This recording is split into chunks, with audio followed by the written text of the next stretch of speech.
La décision Cowichan, c'est un procès de 11 ans, le plus long de l'histoire canadienne, et un jugement de presque 900 pages déposé par la Cour suprême de la Colombie-Britannique en août.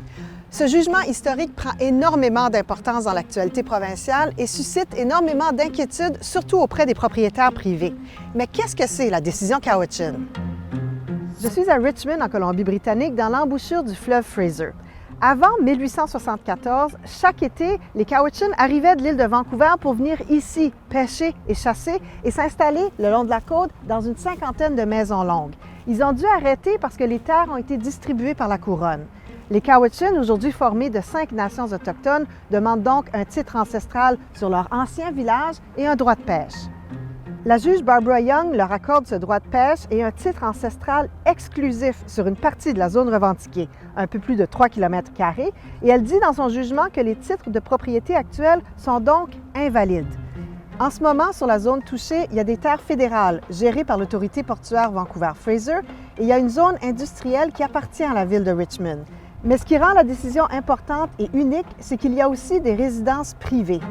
C'est la première décision, puis on l'attendait que ça allait arriver un jour où on a une déclaration de titre ancestral où il y a des propriétés de personnes tierces, donc de droit privé.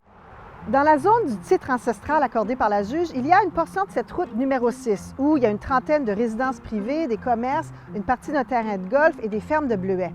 Ces propriétaires ont peur de perdre leur propriété ou qu'elles perdent de la valeur. Mais les Cowichan insistent pour dire qu'ils n'ont jamais demandé d'invalider les titres de propriété privée et ils n'ont pas l'intention de le faire.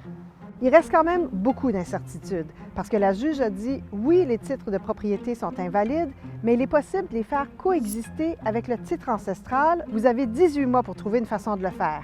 Toute cette histoire a pris une énorme proportion sur la scène politique. Le maire de Richmond parle de statut de propriété compromis. L'opposition a demandé à la province d'arrêter toute négociation de traité avec les Cowichan en attendant que la question soit clarifiée. La province refuse d'arrêter les négociations, mais veut se battre pour les propriétaires privés. Les Premières Nations dénoncent les propos des politiciens qu'ils qualifient d'alarmistes et parfois même erronés.